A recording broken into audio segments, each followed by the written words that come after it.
અને આપણે ઈર્ષા સિવાય બીજું કરતા નથી. પડખે વાળો કોઈક ગાડી લાવે કે આમાં જો ચાથી લઈ આવે, એટલે ભાઈ તારા ચા ખિસ્સા કાતરા છે, તારે કઈક દવાખાનાનું કામ હશે, પાડોશીમાં છે તો ઇમરજન્સી કામમાં આવશે, એમાં એનું ડીઝલ ન પડે એટલું તો આનું લોહી પડે.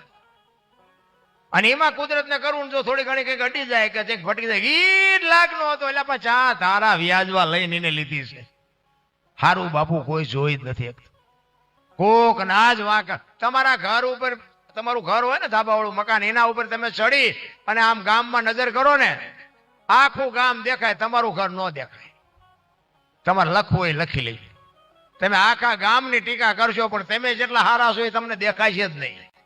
એ તો ચેક હલવાશો ત્યાં ખબર પડશે.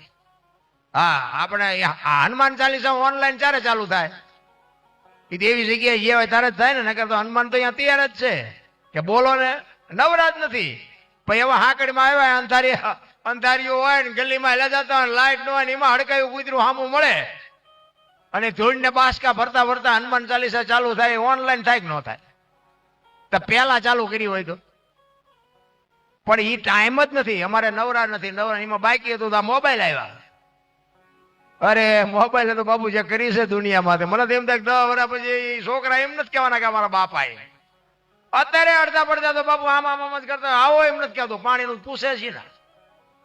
ઘરમાં આંટો મારીને વ્યાજ જાય તો ખબર નથી રહી. જેટલા બેઠા હોય એટલા મોબાઈલ લઈને જ બેઠા હોય. બોલો, મારી પાસે જો જ કરતા હોય. અમે તો અહીંયા આજુબાજુ ક્યાંક પ્રોગ્રામ હોય ને, અમે ઘરે સવારે 4 વાગે જાય ને, તો અહીંયા 4 વાગે અમારે રામાપીરનું મંદિર છે ને, 4 વાગ્યા સુધી મનાણા હોય. બોલો, આખી રાત. હવે સવારે તો શું કરે? પછી એમ કે માતાજી કઈક નડે છે. આ માતાજી નડે? ધંધો ન કરો પછી માતાજી નો વાંક કાઢવા કોઈ દી હાલે? અરે સમય મળ્યો છે મારા રામ, મોજ કરો, આનંદ કરો, બાકી વાતમાં કાંઈ છે નહીં. મરી જવાનું છે, વાત પાકી છે. કરમ ની વાત બાબુ મહાપુરુષો કે છે. જોકે આમાં મને બહુ ખબર નથી પડતી, પણ શાસ્ત્રો ને સંતો ને ભક્તો બધા કહે છે એટલે મારે કેવું પડે કે કરમ શું છે એ મને ટપા નથી પડતા. કારણ કે આજે ભક્તિ કરે ને એવડે દુખી છે, લ્યો, દુનિયાના રોલ કરી સુખી છે. એટલે આપણે રોલ કરવા એવું નથી કહેતો, પણ મારો કહેવાનો મિનિંગ એ છે કે દુનિયાને હેરાન કરે છે એવડે સુખી છે.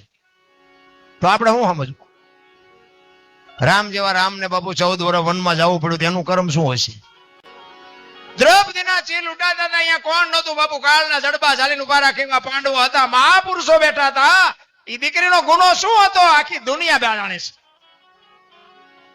કૃષ્ણ પરમાત્માને ખબર ન હોય કે આ બેસ તો ભીલમન બાણ મારશે ને ખબર ન હોય? ભીલના બાણથી વિધાવું પડ્યું. એનું શું કરમ? થઈ થાવે ને થાશે આવર ત્રિકાળ જ્ઞાની મહાપુરુષ ગંગાનો પુત્ર ભીષ્મ છેલ્લે બાણની પથારીમાં આવવું પડ્યું. વિચાર કરજો. જેનું મૃત્યુ આવે યમના દૂધ લેવા માટે આવે અને યમના દૂધને કહી દે અત્યારે વિયોજા 6 મહિના પછી આવજે, પોતાનું મૃત્યુ રોકી શકે એવો સમર્થ ને સિદ્ધ પુરુષ, એને છેલ્લે બાણની પથારીમાં હોવું પડે. ગંગા જેવી બાપુ જનેતા જેની, એને જો કરમને ન છોડ્યા હોય બાપુ આપણને કેમ છોડે? બહુ અટપટી વાત છે બાપુ. જીવન મળ્યું છે, મોજ કરો, કોકને ઉપયોગ થાવ, અને ઉપયોગ ન થાવ તો કઈ નહીં, પણ નડો તો નહીં જ કમસે કમ. રામ ને કૃષ્ણ વ્યા ગયા તો આ ગાડું હાલે છે, ને આપણે વ્યા જાવ તો હાલશે. આપણે શિયાળ હાલે છે કોઈ વેમમાં ન રહે. એ તો મારો બાપ બધું આંખશે. પણ સહભાગી થઈને એકબીજાના બાપુ એક પૂરક થઈ અને બાપુ કોઈ પણ કાર્ય કરો ને એ જ મજા છે. બાકી વાત પૂરી થઈ જાય, આ દુનિયા છોડીને જાઓ ને બાપુ કોઈ મરશે નહીં ભેગું.